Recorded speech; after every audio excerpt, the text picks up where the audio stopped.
Question number 7, एक ठोस में ऊंचाई 120 सेंटीमीटर और त्रिज्या 60 सेंटीमीटर वाला एक शंकु सम्मिलित है। ऊंचाई दे रहा है 120,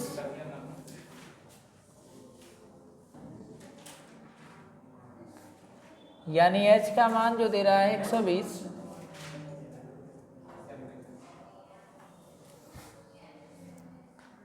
और त्रिज्या दे रहा है यहां से यहां तक 60।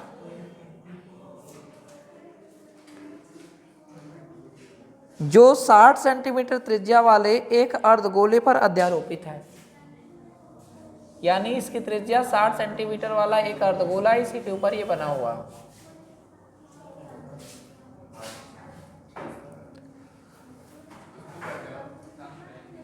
इसकी त्रिज्या 60 सेंटीमीटर है, यानी जितनी शंकु की उतना ही गोले की त्रिज्या है। इस ठोस को पानी से भरे हुए लंबवृत्तीय बेलन में इस प्रकार सीधा डाल दिया जाता है कि बेलन की तली को स्पर्श करता है, यानी इसी चीज को एक बेलन के अंदर डाल दिया जाता है। आज जब बेलन के अंदर डाला जाता है तो बेलन की तली को टच कर लेता है, ये बेलन को नीचे टच करने लगता है ऐसे। जब इसको टच करता है तो अब इसकी कंडीशन में देखो क्या पूछ रहा है।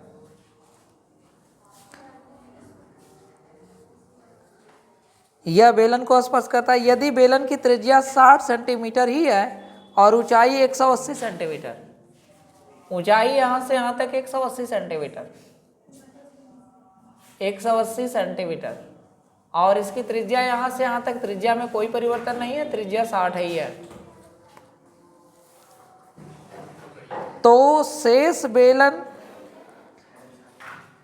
तो बेलन में शेष बचे पानी का आयतन ज्ञात कीजिए। सुनो ध्यान से, करोगे क्या? इस शंकु का आयतन निकालो, अर्धगोले का आयतन निकालो, और इस बेलन की आयतन में से इसको बाहर कर दो, तो इसके अंदर जो शेष पानी रहेगा उस पानी का आयतन बच जाएगा। ठीक है, तो मैं डायरेक्टली निकाल रहा हूं क्या चीज। ठीक, बेलन में बचे शेष पानी का आयतन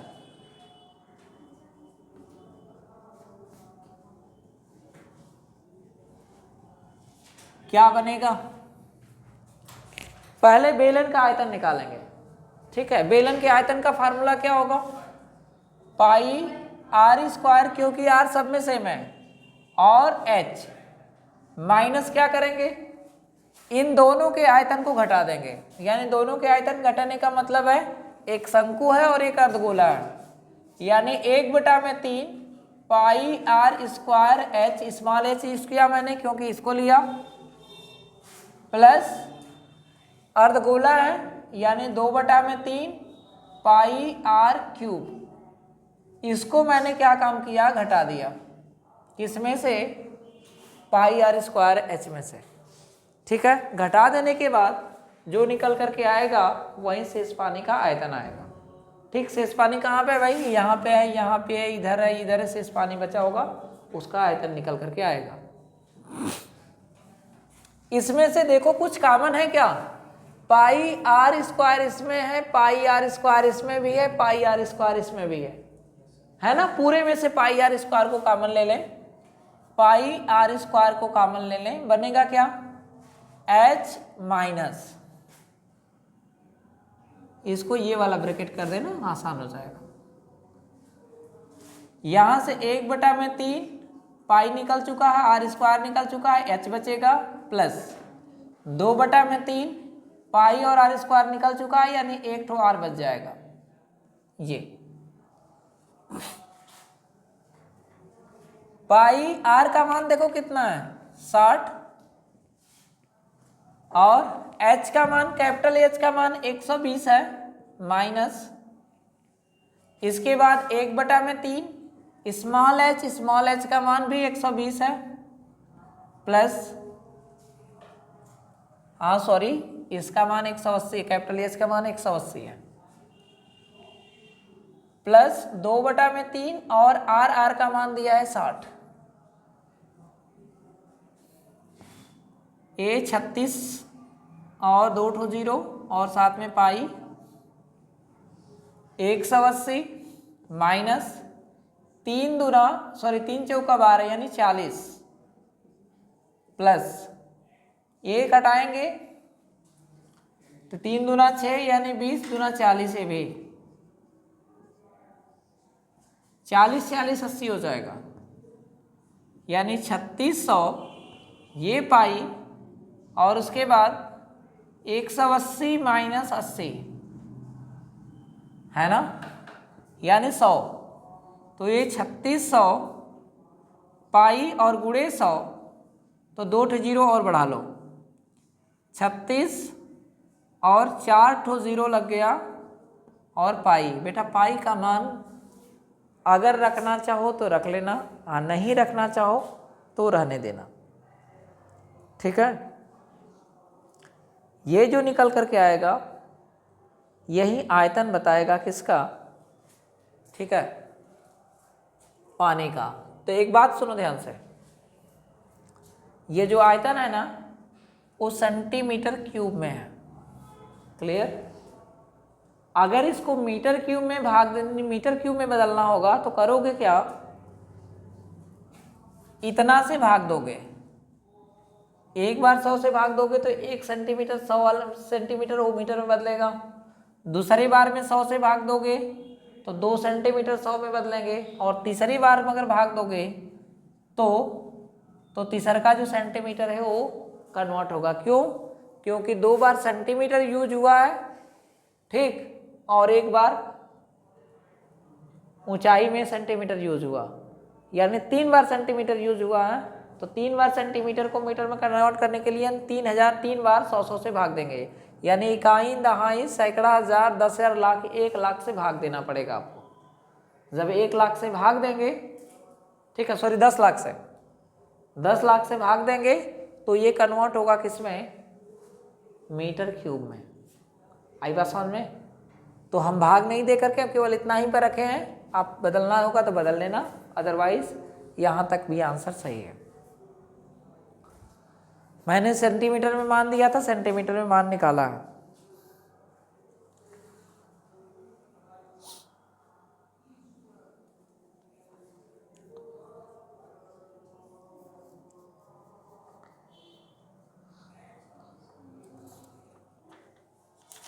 आगे बढ़े, और आप लोग से मैं ये भी बोल रहा हूँ कि पाई जो है ना, पाई का मान रखने से बचे आप, और पाई का अगर मान रखना ही है तो अंत में रखिएगा, ठीक, ताकि ऊपर का कैलकुलेशन सही रहे।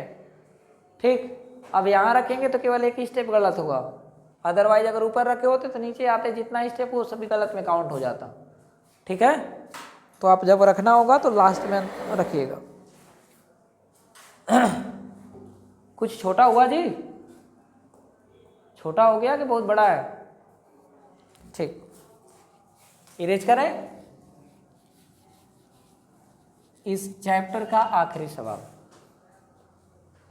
एक गोलाकार कांच के बर्तन की एक बेलन के आकार की गर्दन है, यानी एक बर्तन है वो गोले के आकार का है, और जो उसका ऊपर का जो मुख है, यानी ये गर्दन जो बनी है वो किस टाइप की है, वो बेलन के आकार की है। यानी सुराही का नाम सुना होगा आपने, सुराही, ठीक है, पानी पिलाने के मतलब बर्तन आते हैं, पानी पात्र होते हैं ऐसे, ठीक है, जो इस शेप के होते हैं, जिसको नाम दिया जाता है सुराही। थोड़ा क्या, हालांकि मॉडल इसका थोड़ा चेंज होता है, ये सिंपल सुराही है, जिसकी लंबाई 8 सेंटीमीटर है। किसकी लंबाई 8 सेंटीमीटर है? जो बेलन है ना उसकी लंबाई। कह रहा है ना कि एक गोलाकार कांच के बर्तन की एक बेलन के आकार की गर्दन है जिसकी लंबाई 8 सेंटीमीटर, यानी यहाँ से यहाँ तक बता रहा है 8 सेंटीमीटर। तो ये है क्या, ये तो ऊंचाई है, यानी h का जो मान है वो 8 सेंटीमीटर दे रहा है। व्यास 2 सेंटीमीटर है, यानी यहाँ से यहाँ तक इसका व्यास हो 2 सेंटीमीटर, यानी 2r का मान दिया है 2, तो r का मान आ जाएगा 1 सेंटीमीटर, 2 से भाग देने के बाद।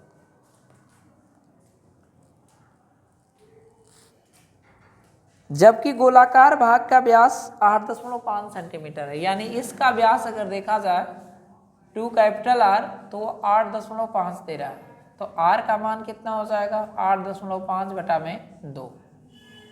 ठीक, कितना आएगा भाग देने के बाद 4.25, इतना ही आएगा ना, यानी कैपिटल आर का मान आया 4.25। नहीं तो आप इतना ही रहने देना अगर नहीं बदले आए तो। ठीक, आगे सुनो। इसमें भरे जा सकने वाली पानी की मात्रा मापकर एक बच्चे ने यह ज्ञात किया कि इस बर्तन का आयतन 345 सेंटीमीटर क्यूब है। 345 सेंटीमीटर क्यूब, यानी एक बच्चे ने क्या काम किया, पानी भरना स्टार्ट किया इसमें, और भरने के बाद बता दिया कि इसका आयतन कितना है 345 सेंटीमीटर क्यूब है। अब हम उसमें क्या कह रहा है कि जांच कीजिए कि उस बच्चे का उत्तर सही है या नहीं। यदि यह मानते हुए कि उपरोक्त मापन आंतरिक मापन पाई का मान लेना है 3.14, ठीक है, और पाई का मान 3.14 लेना है, तब आपको ये जांच करके बताना है कि जो आंसर दिया वो सही है या गलत है। अगर 345 आ गया तो जान लीजिए कि बच्चे ने आंसर सही दिया था, और गलत आया तो जान लीजिए कि बच्चे ने आंसर गलत दिया था। करना क्या है बेटा, इस बर्तन का आयतन निकाल लेते हैं। ठीक है, बर्तन का आयतन क्या हुआ, अंश, अंश क्या हो गया, चल रहा है ना कि बंद है, काजी चल रहा है ना। ठीक, बेलन का आयतन प्लस ये गोला है, गोला का आयतन, बेलनाकार या बेलन का आयतन प्लस गोला का आयतन, या ऐसे का लेके बेलनाकार भाग का आयतन प्लस गोलाकार भाग का आयतन, सही रहेगा। बेलनाकार भाग का आयतन प्लस गोलाकार भाग का आयतन,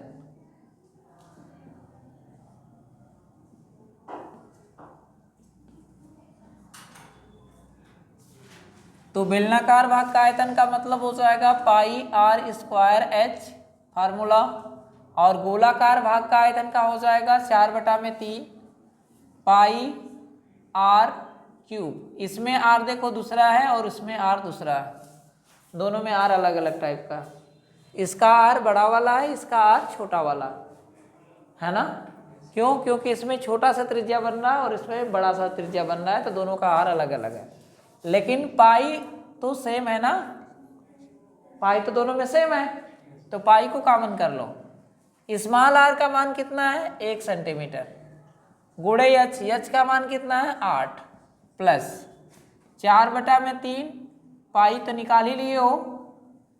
अब यहां से बनेगा क्या, पहले फार्मूला ही नोट कर दे, r square h plus 4/3 r cube,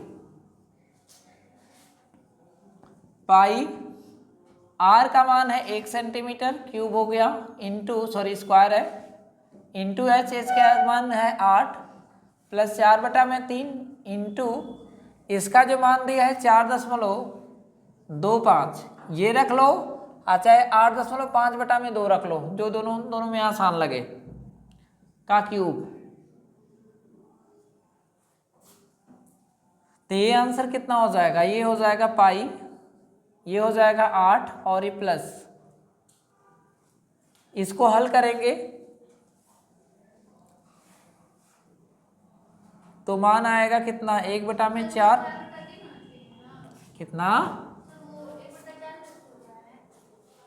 sorry 4 बटा रहेगा, मैंने 1/4 गलती से लिखा है, 4/3 होगा, ये भी 4/3 होगा,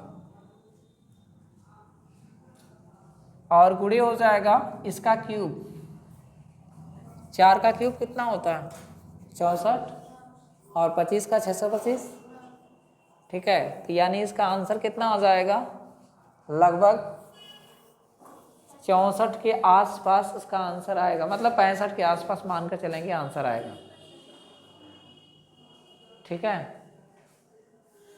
तो 65 के आसपास उसका आंसर बनेगा।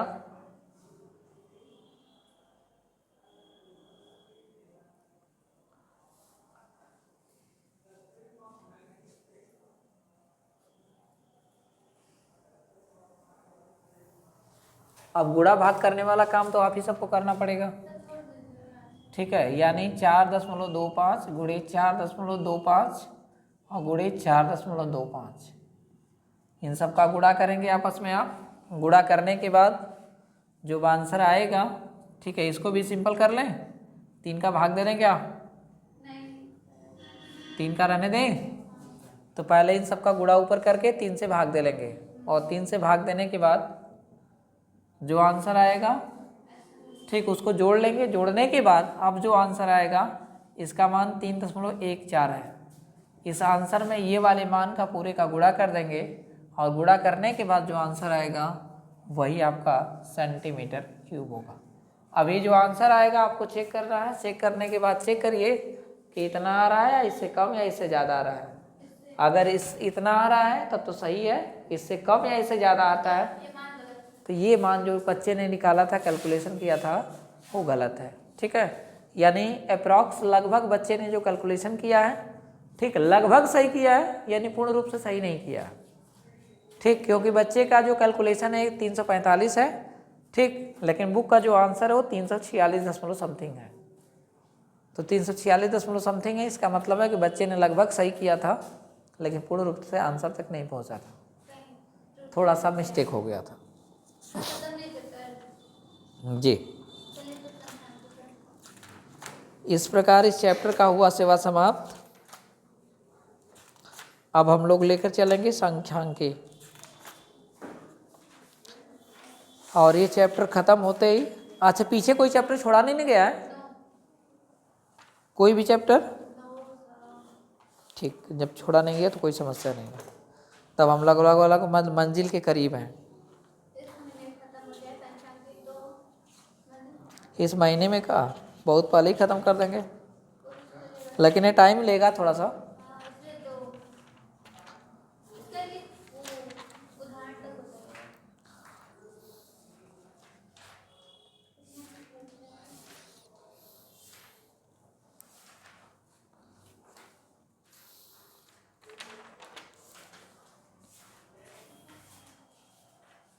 इरेज करें, चलो तो अब चैप्टर स्टार्ट करते हैं सांख्यिकी।